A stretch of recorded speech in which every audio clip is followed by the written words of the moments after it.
सो एक uncomfortable truth है जो शायद आपको कभी किसी ने नहीं बताया। ऑलमोस्ट 95% लोग लाइफ में एवरेज रह जाते हैं। ना तो उनकी इनकम ग्रो करती है, ना उनकी बॉडी ग्रो करती है, एंड ना ही उनका माइंडसेट ग्रो करता है। और सबसे शॉकिंग बात यह है, उन्हें लगता है कि ये चीज काफी नॉर्मल है। लेकिन आज मैं आपको 5 हिडन रीजन बताने वाला हूं जिसकी वजह से लोग एवरेज रह जाते हैं। और अगर आप इन रीजंस को समझ गए तो आप टॉप 5% माइंडसेट में एंटर कर जाओगे। Welcome to the Nitin Raghav show. और यहाँ पे हम सिर्फ मोटिवेशन नहीं, रियल लाइफ प्रिंसिपल्स डिस्कस करते हैं जो लाइफ को बहुत ज्यादा पावरफुल बनाता है।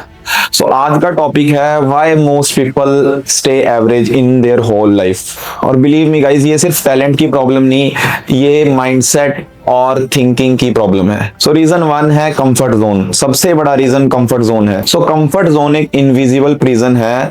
ऑलमोस्ट ज्यादातर लोग आपने देखा होगा कि जो जॉब्स करते हैं वो अपने कंफर्ट में रहते हैं, वो सेम ही जॉब्स को 10 से 15 साल तक कंटिन्यू करते हैं। इसके पीछे ये नहीं कि उन्हें सक्सेस बहुत ज्यादा मिलती है, बट इसके पीछे रीजन है वो कंफर्ट में बहुत ज्यादा चले जाते हैं और वो चेंज से डरते हैं। और जो लोग चेंज से डरते हैं वो कभी लाइफ में ग्रो नहीं कर पाते। ये बहुत रियल ट्रूथ है। और ग्रोथ हमेशा वहां से स्टार्ट होती है जहां कंफर्ट जोन खत्म होता है। सो अगर आप भी कंफर्टेबल सिचुएशन में हो और आपको लग रहा है कि आपको लाइफ में बहुत चीजें चेंज करनी है, तो आपको पहले अपना कंफर्ट जोन छोड़ना पड़ेगा एंड आपको अपने अनकंफर्टेबल जोन में आना ही पड़ेगा। और दूसरा सबसे बड़ा रीजन आता है स्मॉल थिंकिंग। और ज्यादातर लोग बहुत स्मॉल सोचते हैं, उनके थॉट्स ही बहुत ज्यादा स्मॉल होते हैं। और हमारे ऑलमोस्ट फैमिलीज में भी ये चीज सिखाई जाती है कि जितनी चादर है उतने पैर पसारो एंड ऑल स्टफ। वो लोग ये भी बोलते हैं कि स्पेसिफिक पर्सन है, लाइक फॉर एग्जांपल कि कोई एक्टर है।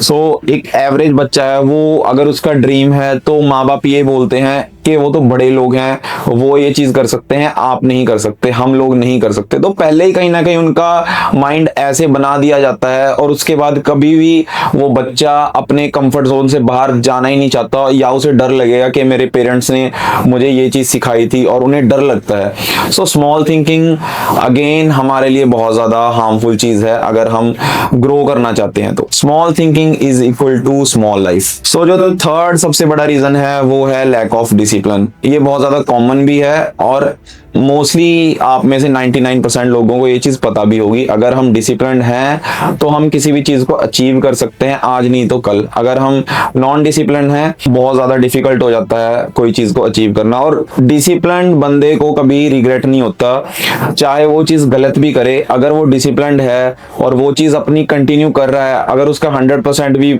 वो नहीं दे रहा, वो स्टिल सेटिस्फाइड रहेगा। मोस्टली लोग लेट उठते हैं, वर्कआउट नहीं करते, वर्कआउट स्किप कर देते हैं, और या उन्हें स्टडी करनी होती है XYZ रीजन।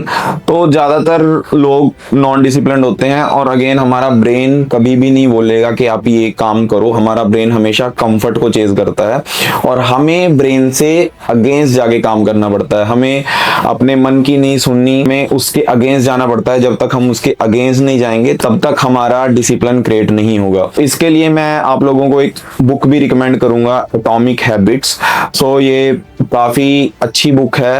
पर्सनली मुझे बहुत ज्यादा हेल्प मिली है इस बुक से। आप लोग भी डेफिनेटली इसको सुन सकते हो या रीड कर सकते हो। रीजन 4 है रॉन्ग इन्वायरमेंट। सो हम सभी को ये चीज भी पता है कि हमारे सर्कल के जो 5 लोग होते हैं एवरेज, हम उनके जैसे बनते हैं। मोस्टली ये चीजें सुनी होंगी कि आपका फ्यूचर आपका सर्कल डिसाइड कर देता है। सो ये बिल्कुल ट्रू चीज है। लाइक अगर एक स्पेसिफिक पर्सन ड्रिंक कर रहा है, या सपोज करो 4 लोग ड्रिंक कर रहे हैं और आप नहीं कर रहे, आज नहीं करोगे, सेम चीज कंटिन्यूसली आप उनका ग्रुप ज्वाइन करके रखोगे, तो कहीं ना कहीं सबकॉन्शियसली आपके ब्रेन में ये चीज जाएगी कि यार 4 लोग कर रहे हैं और ये डेली करते हैं, इनको कुछ नहीं हो रहा है, तो मैं भी चलो ट्राई कर लेता हूँ। चाहे वो स्मॉल अमाउंट में ही क्यों ना हो, आप डेफिनेटली उस चीज को ट्राई करोगे। तो हमेशा सर्कल वो रखो जो आपको इनकरेज करे, जो आपको ट्रुथ दिखाए। चाहे वो ट्रुथ आपके लिए हार्ड है सुनना, आपको उससे इरिटेशन भी होती है, आपको पेन भी होती है, बट वही सर्कल आपके लिए ट्रू है। ना कि जो आपको पैम्पर करे, जो आपकी हाँ में हाँ मिलाए। कभी भी वो लोग आपके लिए सच्चे नहीं होते जो आपकी हाँ में हाँ मिलाते हैं। शुगर कोटिंग करने वाले लोग कभी भी सच्चे नहीं होते। सो हमेशा अच्छे लोगों को ज्वाइन कीजिए, अच्छे लोगों को देखिए, अच्छे लोगों को फॉलो कीजिए एंड अच्छी कम्युनिटीज में बैठिए। और ट्रस्ट मी गाइज, हमारा एनवायरनमेंट हमारी डेस्टिनी चेंज कर देता है। और जो रीजन 5 है वो है फियर ऑफ फेलियर। ये भी बहुत ज्यादा कॉमन चीज है, कोई भी है, ज्यादातर लोग स्टार्ट करने से पहले ही फेलियर से डरते हैं। लाइक अगर मैं कोई चीज स्टार्ट करने जा रहा हूँ, मैं पहले उसका नेगेटिव सोचूंगा। नो डाउट हमें नेगेटिव पॉजिटिव दोनों चीजें सोचनी चाहिए, बट इसका मतलब ये नहीं है कि हमारे अंदर कॉन्फिडेंस नहीं होना चाहिए, और रिस्क टेकिंग कैपेबिलिटी भी होनी चाहिए, और रिस्क भी उतना लो जितना कि आप सहन कर पाओ। रिस्क भी हमेशा लिमिटेड लेना चाहिए, बट रिस्क टेकिंग कैपेबिलिटी जरूरी है। फियर ऑफ फेलियर क्या है? लाइक कोई स्पेसिफिक बच्चा है, वो कोई चीज को स्टार्ट करने जा रहा है और वो पहले ही नेगेटिव सोचेगा, लाइक के व्हाट इफ अगर ये चीज ना चली तो, व्हाट इफ सपोज करो कोई कंटेंट क्रिएशन कर रहा है, व्हाट इफ अगर मुझे व्यूज ना आए तो वो पहले ही गिव अप कर देते हैं, या उनके साथ के लोग उन्हें बोल देते हैं और वो फेलियर से डर जाते हैं। सो ये भी एक बहुत कॉमन रीजन है जिसकी वजह से लोग ग्रो नहीं कर पाते अपनी लाइफ में। एक रूल हमेशा याद रखो, बेटर टू बी जज for trying than regret for not trying. हमें एवरेज लाइफ बहुत इजीली मिल जाती है, ऑटोमेटिकली मिल जाती है, उसके लिए हमें कुछ एफर्ट करने की जरूरत नहीं है। वो हमें हमारी सोसाइटी, हमारे फैमिली मेंबर्स ये दे देते हैं, और कहीं ना कहीं हमारे दिमाग में ये चीज डालते रहते हैं। नॉर्मल खाना खाना है, जॉब करनी है, एक सिक्योर जॉब ढूंढनी है, और हमारी लाइफ चलती रहेगी, जो एवरेज लोग करते हैं। लेकिन एक्स्ट्राऑर्डिनरी लाइफ हमें डिजाइन करनी पड़ती है, उसके लिए हमें पहले सोचना पड़ता है, हमें अपने कंफर्ट जोन से बाहर निकलना पड़ता है, अपने फियर ऑफ फेलियर को साइड में रखना पड़ता है, उसके अगेंस्ट जाना पड़ता है। उसके लिए क्लैरिटी, डिसिप्लिन, कंसिस्टेंसी भी बहुत ज्यादा जरूरी है। और अगर आप भी अपनी एवरेज लाइफ से बाहर निकलना चाहते हो तो ये 3 स्टेप्स को जरूर फॉलो कीजिए। स्टेप 1 है अपग्रेड योर बॉडी।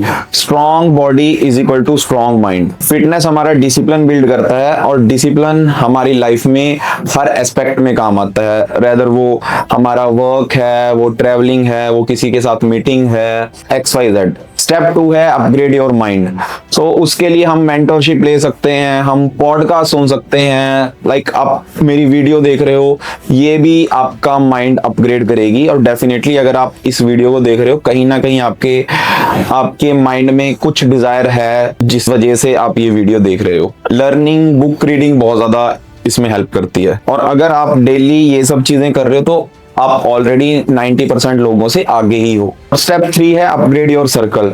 या तो कोई भी ना हो, या अगर हो चाहे वो 1, 2, 3 लोग ही हैं आपके सर्कल में, वो बहुत अच्छे होने चाहिए, उनका माइंडसेट बहुत अच्छा होना चाहिए। अगर आप टेबल पे बैठे हो तो आपकी डिस्कशन किसी के बारे में बिचिंग नहीं होनी चाहिए, आपकी डिस्कशन में सेल्फ डेवलपमेंट, डिसिप्लिन, मोटिवेशन, ये सब चीजें होनी चाहिए।